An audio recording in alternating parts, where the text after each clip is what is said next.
Baik, selamat sejahtera semua. Welcome back to my channel.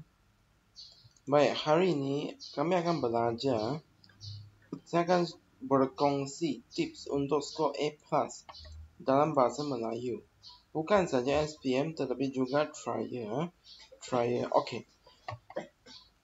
SPM bahasa Melayu bukan senang seperti apa yang keluar dalam peperiksaan sekolah. Soalan dia tidak susah, tetapi pemakaran dia mungkin strict sikit. Okey. So, hari ini video ini sebab saya tak mungkin buat video panjang 1 jam, saya akan pisahkan kepada beberapa bahagian dan saya akan berkongsi tips skor A+ bahasa Melayu secara umum sahaja. Yang secara terperinci ikut bahagian saya akan buat video penerangan nanti. Baik, pertama sekali, untuk dapat A+ dalam bahasa Melayu, kami perlu tahu bahasa Melayu ada 4 kertas. 1 kertas bertutur, 1 kertas mendengar, 1 bertulis, 1 pemahaman. Yang perlu kami skor, kami perlu tahu mana yang kami perlu skor. Yang perlu kami skor ialah kertas karangan dan bertutur dan mendengar. Ketiga-tiga kertas ini mudah untuk skor. Baik. So, secara umumnya, pertama sekali, sentiasa baca soalan dengan teliti, ngia. Sentiasa baca soalan dengan teliti, ngia. Sebab, seperti sintaksis, dia cakap ayat songsang kepada ayat biasa. Tetapi, sentiasa kami buat latihan ayat biasa kepada ayat songsang. So, kami akan, kalau kami tak tengok soalan, kami terus jawab, kami akan dapat salah. So, kami perlu baca soalan dengan teliti. Ini tips pertama. Okey, dan tips kedua, dalam bahagian pemahaman, pemahaman petikan, umum dan sastrara, setiap orang pun tahu, umum dan sastrara itu, okey, kami perlu salin balik soalan. Contohnya dia cakap, berdasarkan petikan 1, dan kami perlu salin semula ayat itu untuk dapat markah penuh. Dan untuk tulisan perlu kemas. Bukan cantik, tulisan saya tidak cantik, tetapi perlu kemas. Seperti penulisan karangan, pemerenggangan dan penulisan yang kemas memang akan memberi image yang baik. Okey, kemudian, okey, sentiasa ingat peristiwa untuk 2 buah novel. Contohnya, Jun KL, saya KL. So, saya ada 2 buah novel, Lieutenant Anan dan juga Tirani. Okey, so, banyak orang mungkin, okey, saya pandai dalam Lieutenant Anan. So, dia hafal yang Lieutenant Anan saja. Tetapi untuk peristiwa, cuba hafal untuk 2 buah novel itu. Cuba hafal 2 buah novel.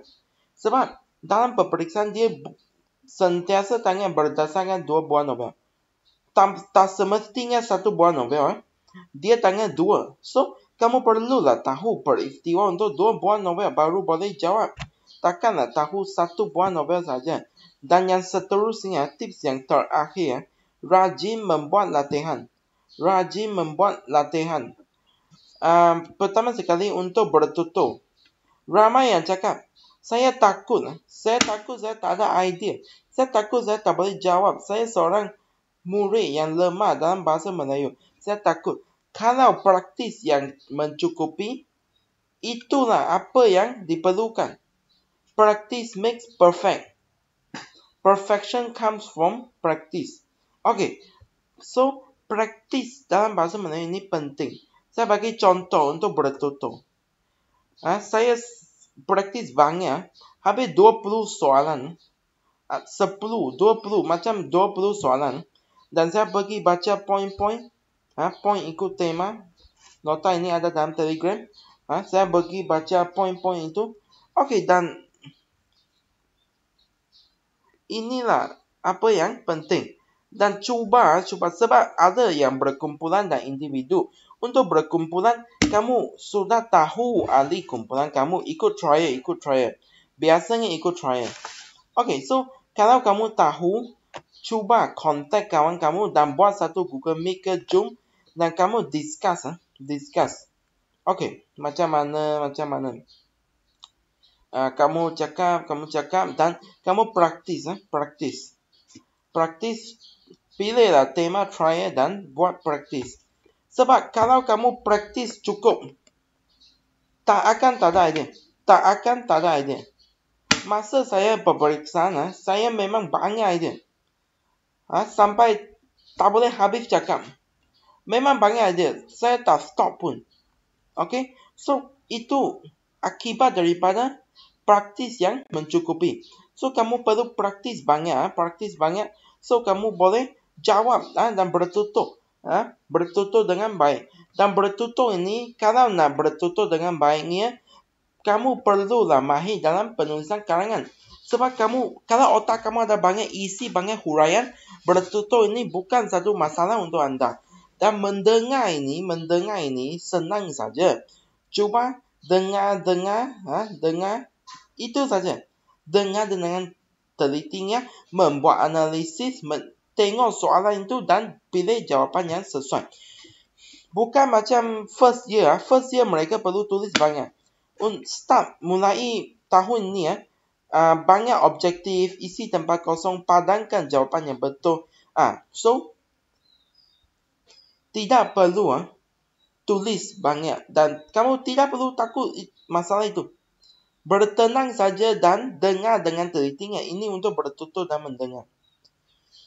Dan seterusnya untuk kertas karangan. Okey. Karangan ini praktis bukan banyak.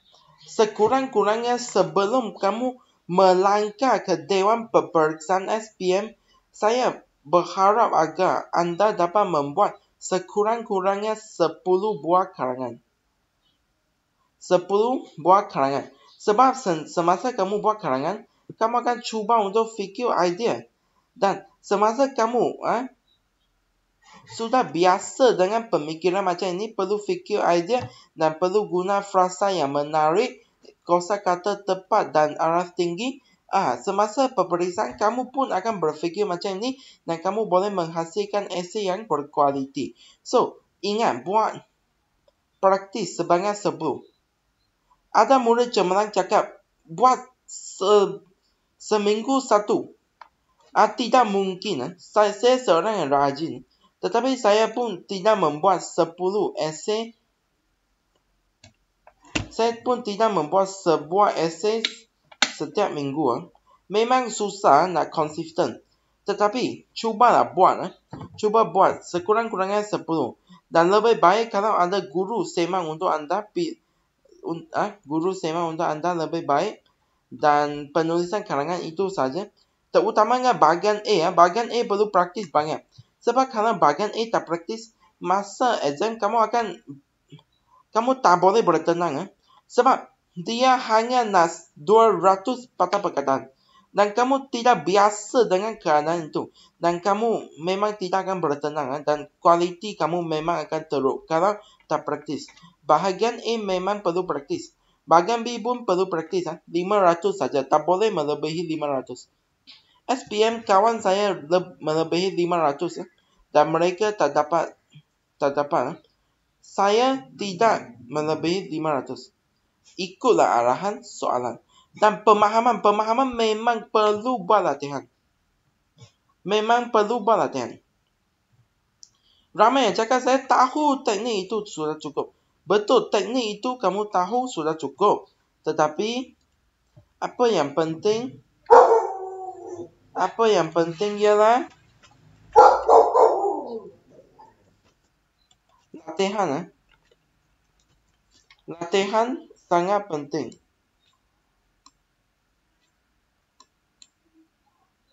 Okey, latihan sangat penting. Baik.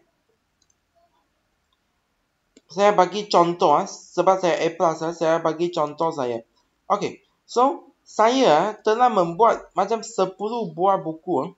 10 buah buku latihan dan trial setiap negeri. Saya telah cuba. So, apa yang saya nak cakap ialah praktis yang mencukupi sangat penting. Selepas praktis, kamu ceklah jawapan itu. Betul atau tidak. Okay? So, kalau kamu praktis banyak, rumusan nak cari point senang sebab kamu sudah biasa dengan pembacaan petikan yang 200 perkataan itu. Dan sintaksis, morfologi itu pun bukan masalah. Pemahaman petikan pun bukan satu masalah kalau kamu praktis dengan cukup. Okey, akhir sekali, mungkin ada orang akan tanya, nak tuition dengan guru apa? Ini hanya cadangan. Ini hanya cadangan saya. Ramai guru baik di Malaysia. Ramai guru yang baik. Okey. Tetapi saya memang recommend guru Cikgu Munshi. Cikgu K7. So, ini Facebook dia. Kamu boleh pergi search kalau berminat. Munshi K7. So, beliau seorang yang baik dalam bahasa Melayu. Tengok e-tuition atau tuition dalam talian online tuition. Dia akan bagi online tuition. Dan dia pandai dalam kosakata araf tinggi.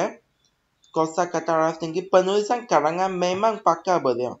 Dan beliau telah keluar buku macam sistem bahasa. Dan juga buku seperti karangan. Buku karangan. Okey. Tengok RM30 saja. So, berbaloi. Ada lagi seminar SPM.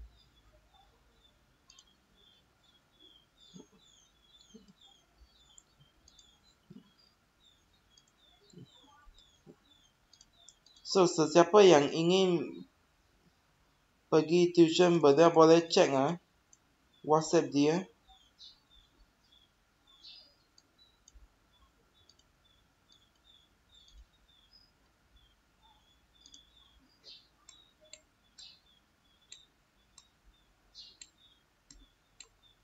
Boleh WhatsApp beliau.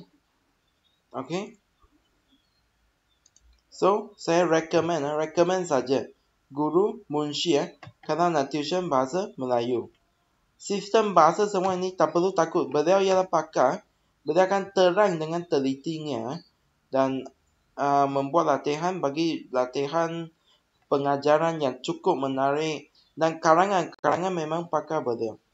Okey, ini saja video saya. Terima kasih.